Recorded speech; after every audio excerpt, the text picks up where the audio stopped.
Hello my dear students, Gayatri Vidya Mandir उच्च माध्यमिक विद्यालय सांचौर जिला जालौर के हमारे इस YouTube चैनल पर आप सभी का फिर से स्वागत है। प्रिय विद्यार्थियों, मैं अनिल कुमार सोनी, कक्षा 7 विषय गणित अध्याय 8 राशियों की तुलना, इसके उदाहरण आज आपको हल कराऊंगा। और बच्चों, इन उदाहरण को हल करने से पहले, समझने से पहले मैं आपको राशि की तुलना इस अध्याय के बारे में कुछ बेसिक सिखाऊंगा, वो आप समझना पहले। राशि की तुलना किससे कहते हैं? दो या दो से अधिक राशियों की तुलना जब हम करते हैं उसे हम अनुपात कहते हैं। क्या कहते हैं? अनुपात। दो या दो से अधिक राशि की तुलना करना क्या कहलाता है? अनुपात। तो आज हम ध्यान देना, अनुपात ज्ञात करना सीखेंगे, अनुपात सीखेंगे, तुल्य अनुपात भी सीखेंगे और आगे बढ़कर हम समानुपात भी सीखेंगे। तो आज आगे समझ में आ गया कि अनुपात किसे कहते हैं। दो राशियों की तुलना करने को हम अनुपात कहते हैं। जैसे राम की आयु 15 वर्ष है और श्याम की आयु 30 वर्ष है, तो आपके समझ में आ गया कि श्याम की आयु राम की आयु की दुगनी हुई। कैसे हुई? कि मान लो यहां लिखा मैंने राम की आयु और यहां लिखा मैंने श्याम की आयु। ये 15 वर्ष है, ये 30 वर्ष है, तो ये 15 वर्ष और ये 30 वर्ष है, दोनों कटेगी। 15 एकम 15, 15 दूना 30, 1:2। यानी राम की आयु 1 वर्ष होगी तो श्याम की होगी 2 वर्ष, तो 1:2 आ गया, यानी दुगनी हो गई। 15 की दुगनी 30, 1 की दुगनी 2, और मान लो मैं यहां लिख दूं 4। 4 कब आएगा? इस 1 को 4 से गुणा करने पर, तो यहां भी 4 से गुणा करो, ये कितनी हो जाएगी? 8, डबल हो गई। अर्थात ये अनुपात है गया 1:2। अर्थात इन दोनों संख्या को समान संख्या से हम गुणा करेंगे तो अनुपात वही प्राप्त होता है। जैसे मान लो कोई अनुपात है हमारे पास 3:5। अब आप इन दोनों संख्याओं को समान संख्या से चाहे आप गुणा कर दीजिए तो अनुपात यही प्राप्त होगा। मान लो दोनों को मैं 2 से गुणा करूंगा तो 2 से गुणा करने पर 6, ये आ गई 10। 3 से गुणा करूंगा मान लो इन दोनों को, तो ये 9:15। तो इसका अनुपात भी यही है, इसका अनुपात भी यही है। तो आज आपको अनुपात के बारे में समझ में आ गया। अनुपात किसे कहते हैं? दो राशियों की तुलना करने को ही अनुपात कहते हैं। राइट? मालूम पड़ जाता कौन कम है, कौन ज्यादा है, कौन छोटी और कौन बड़ी है, कौन किससे कितना बड़ा है, कौन किससे कितना छोटा। ये अनुपात होगी तुलना, कंपेयर। अनुपात आपके समझ में आ गया। तुल्य अनुपात क्या होता है? तुल्य अनुपात का मतलब है कि हमारे पास दो अनुपात दिए हुए होते हैं, यदि दोनों अनुपातों का मान बराबर हो जाए तो वो तुल्य अनुपात कहलाते हैं। तुल्य का मतलब होता है बराबर, यानी समान अनुपात। राइट? अब देखो मैं कुछ एग्जांपल आपको सिखाऊंगा तो आप सीख जाओगे अच्छी तरह से अनुपात के बारे में और तुल्य अनुपात के बारे में। आगे जाके उदाहरण से ही हम प्रश्नावली को बिल्ड करेंगे, तो उदाहरण को जरा ध्यान से समझना। हमारा पहला सवाल है, पहला उदाहरण है 3 किलोमीटर का 300 मीटर के साथ अनुपात ज्ञात कीजिए। तो पहले संख्या लिखेंगे 3 किलोमीटर। ये अनुपात का चिन्ह होता है बच्चों, ये अनुपात का चिन्ह है। इसका ज्ञात करेंगे 300 मीटर के साथ। तो हमने अनुपात लिखा 3 किलोमीटर अनुपात 300 मीटर। राइट? अब आप ये ध्यान से देखिए, 3 तो क्या है? किलोमीटर। 3 क्या है? किलोमीटर। और 300 क्या है? मीटर है। अर्थात ये दोनों इकाई समान अनुपात में नहीं है। मतलब या तो दोनों जगह किलोमीटर आना चाहिए था अथवा दोनों जगह मीटर आना चाहिए था। अब हम क्या करेंगे? इन दोनों इकाइयों को समान करेंगे, या तो किलोमीटर का बनाएंगे मीटर अथवा मीटर को बदलेंगे किलोमीटर में। और किलोमीटर मीटर में क्या संबंध होता है वो आपको याद कर लेना है। देखो बच्चों, 1 किलोमीटर में होता है 1000 मीटर, ये कहीं लिखना। 1 मीटर में होता है 100 सेंटीमीटर, 1 सेंटीमीटर में होता है 10 मिलीमीटर। ये 3 तो जरूर आपको याद करना है। इसी प्रकार आपको याद करना है 1 रुपया बराबर होता है 100 पैसा, पैसा और रुपया का भी आ सकता है, राइट। ये कहीं याद करना। 1 किलोमीटर का 1000 मीटर, तो 3 किलोमीटर का कितने मीटर बन जाएगा? 1 का होता है 1000, 2 किलोमीटर का 2000, 3 किलोमीटर का 3000 मीटर बन जाता है, राइट। इसी प्रकार आप ध्यान देना, 1 घंटा बराबर होता है 60 मिनट और 1 मिनट बराबर होती है 60 सेकेंड और 1 घंटा बराबर हो सकता है 3600 सेकेंड। क्यों? क्योंकि 1 मिनट में 60 सेकेंड होती है, तो 60 मिनट कितनी होगी? 60 को गुणा करने में 3600। तो ये क्या है? घंटे का और मिनट का अनुपात। और ये क्या है? घंटे का और सेकंड का अनुपात। और ये क्या है? मिनट का और सेकंड का अनुपात। ये इकाइयां तो आपको याद करनी है, ठीक है। अब देखो 3 किलोमीटर का अनुपात ज्ञात करेंगे 300 मीटर के साथ, तो हम लिखेंगे, देखो यहाँ पे चूंकि ये नहीं, क्योंकि किलोमीटर और मीटर है तो किलोमीटर और मीटर का संबंध हो गया ये लिखो आप। क्योंकि 1 किलोमीटर बराबर क्या होता है? 1000 मीटर होता है, इसलिए 3 किलोमीटर है, इसका क्या बनेगा? मीटर। तो लिखेंगे 3 गुणा 1000 मीटर। ये 3 किलोमीटर की जगह लिख दिया मैंने, 3 का गुणा 1000 से कर दिया, 3 गुणा 1000 मीटर। अनुपात क्या लिखा आगे? 300 मीटर, राइट। तो ये भी मीटर हो गया, ये भी मीटर हो गया। अब आप काटो इधर वाली संख्या को इधर से काटो। देखो आप 2 शून्य इधर से, 2 शून्य इधर से काट दो। अब 3 को 3 से काटेंगे, 3 एकम 3 और 3 एकम 3, तो क्या बच गया? यहां 10 गुणा 1, 10 का गुणा 1 से करने पर आता है 10। क्या आता है? 10। इधर क्या बच गया हमारा? 1 बच गया।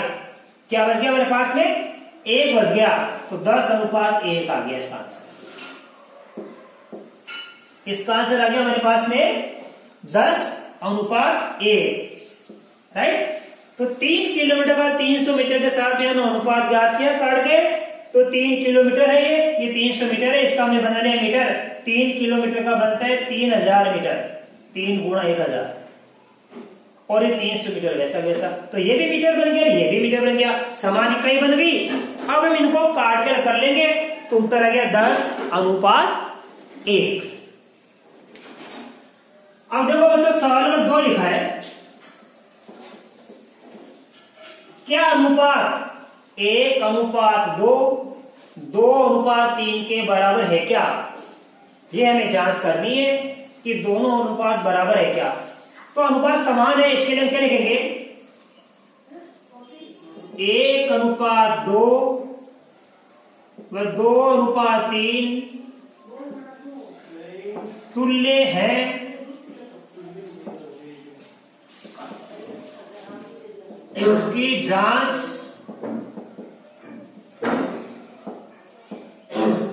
करने के लिए क्या उत्तर आना चाहिए हमारे पास? 1/2 बराबर क्या आना चाहिए? 2/3। दोनों अनुपात तुल्य कब होंगे? जब 1 अनुपात 2 तथा 2 अनुपात 3 दोनों क्या आने चाहिए? बराबर। यानी 1/2 किसके बराबर आना चाहिए? 2/3 के बराबर आना चाहिए। तो देखिए बच्चों, ये तो क्या 1/2 है, और ये क्या है? 2/3। इन हरों को समान करेंगे। अब हरों को ये हर 2, ये हर 3, तो 2 वाले को तो इस हर से गुणा कर लो 3 से, और 3 वाले को इस हर से गुणा कर लो 2 से। हरों को समान कर लिया करो आप। तो जब यहां 3 से गुणा किया तो यहां भी 3 से गुणा करेंगे, और यहां 2 से गुणा किया तो यहां भी 2 से गुणा करेंगे। ठीक है, अब आगे देखो क्या लिखेंगे हम। 3 एकम 3 हो गया, और 3 दूनी 6 हो गया, ये 2 दूनी 4 हो गया, और ये 3 दूनी 6 हो गया। तो देखो हमने इसको हल किया तो उत्तर है 3/6, इसको हल किया तो 4/6। हर समान हो गया तो 6 में से 3, ये 6 में से कितने हैं 4। तो ये दोनों संख्या समान नहीं है। क्यों नहीं है? क्योंकि ये संख्या क्या है, छोटी, और ये संख्या क्या है, बड़ी है। ये 6 में से 3 नंबर है, ये 6 में से 4, इधर वाली छोटी, इधर वाली बड़ी। ये लो छोटे का चिन्ह, देखो ये चिन्ह होता है, जिस तरफ ये ध्यान देना, जिस तरफ ये खुला मुंह होता है वो बड़ी होती है, और जिस तरफ ये मुंह होता है वो बंद छोटी होती है। तो 3/6 छोटी होगी 4/6 से।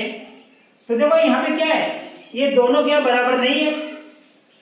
इसका मतलब क्या हुआ, ये 3/6 किसका उत्तर आया, इसका आया 1/2 का, और ये 4/6 किसका उत्तर आया, ये हमारा आया 2:3 है, 2/3 का। तो देखो ये उत्तर किसका आया 1/2 का, और ये उत्तर किसका है 2/3 का। तो ये चिन्ह लगा दो पे, अर्थात ये अनुपात इस अनुपात से छोटा है, तो लिखेंगे इसलिए ये दोनों तुल्य अनुपात नहीं है। ठीक है, इसी में देखो उदाहरण नंबर 3। उदाहरण नंबर 3 में क्या दिया हो बच्चों, हमारे पास एक तालिका बनी हुई है। ठीक है, एक टेबल बनी हुई है। क्या लिखा है इसमें, ये क्रिकेट टीम का प्रदर्शन है। क्रिकेट टीम का प्रदर्शन सारणी में देखकर बताइए किस वर्ष में प्रदर्शन बेहतर था। तो बच्चों देखो, एक क्रिकेट टीम का ये प्रदर्शन दिया हुआ है, पिछले वर्ष का और इस वर्ष का। पिछले वर्ष क्रिकेट टीम ने 8 मैच जीते और 2 मैच हार गई। अर्थात पिछले वर्ष का प्रदर्शन क्या है कि पिछले वर्ष टीम ने 10 मैच खेले, ऐसा समझ में, उसमें 8 में जीत गए, 2 में हार गई। और इस वर्ष का प्रदर्शन क्या है कि 4 मैच वो जीत गई और 2 मैच हार गई। हमें दोनों ही वर्ष का प्रदर्शन जो दे रखा है, इनकी तुलना करनी है हमको, यानी इनका अनुपात हमें ज्ञात करना है। तुलना करने के बाद हमको पता करना है कि क्रिकेट टीम का प्रदर्शन किस वर्ष में बेहतर था। तो देखो बच्चों, लिखेंगे पिछले वर्ष का प्रदर्शन।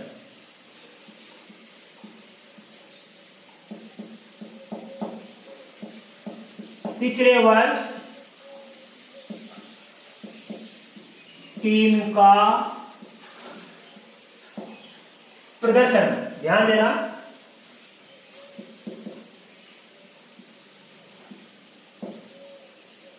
कितने जीत है 8 जीत अनुपात 2 हार। समझना, पिछले वर्ष का प्रदर्शन है 8 जीत और 2 हार का। इसका मतलब हुआ कि 8 मैचों में टीम विजयी रही और 2 मैचों में टीम की हार हुई।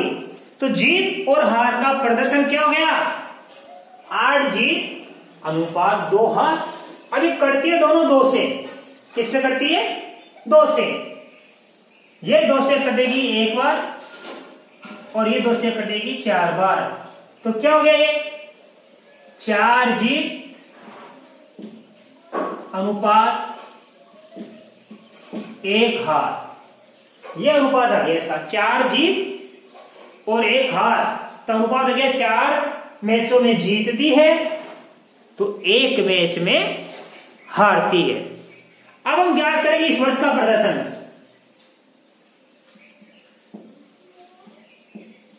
इस वर्ष टीम का प्रदर्शन, वही तरीका।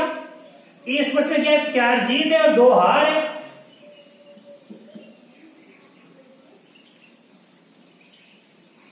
चार जीत और 2 हार, राइट। यानी इस वर्ष 4 मैचों में जीतती है यानी विजयी होती है और 2 मैचों में टीम हारती है। तो प्रदर्शन हम ज्ञात करेंगे बच्चों, देखो इसका भी 2 एकम 2 और 2 दूनी 4 कट गई, तो क्या प्राप्त हुआ, 2 जीत 1 हार। अब हमने क्या हुआ, क्रिकेट टीम के दोनों ही वर्षों की तुलना कर ली, पिछले वर्ष की भी तुलना कर ली, कितने में जीती कितने में हारी। इस वर्ष की भी तुलना कर ली कि कितने मैचों में विजयी रही और कितने मैचों में हार गई। बच्चों पिछले वर्ष टीम क्या कर रही है, 1 मैच हारती है तो 4 में जीतती है, राइट। और इस वर्ष टीम क्या कर रही है, 1 मैच हारती है तो 2 मैच जीतती है। तो हार तो दोनों के समान है। पिछले वर्ष भी 1 मैच हारी लेकिन 4 जीत गई, जीत ज्यादा मिली। इस वर्ष भी 1 मैच हार गई लेकिन जीत 2 में ही मिली। अब आपके समझ में आ गया कि किस वर्ष टीम का प्रदर्शन बेहतर था, अर्थात पिछले वर्ष टीम का प्रदर्शन बेहतर था, क्योंकि पिछले वर्ष 1 ही मैच हारती है तो 4 जीतती है। इस वर्ष 1 मैच हारती है तो 2 में जीतती है। तो यह प्रदर्शन कमजोर है और यह प्रदर्शन बेहतर है। तो लिखेंगे स्पष्ट है कि क्रिकेट टीम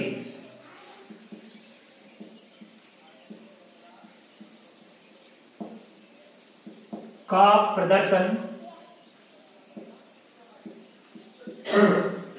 पिछले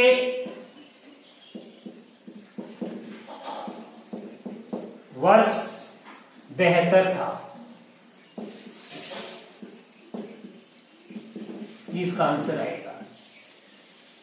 तो क्रिकेट टीम का प्रदर्शन किस वर्ष बेहतर था बच्चों, पिछले वर्ष बेहतर था।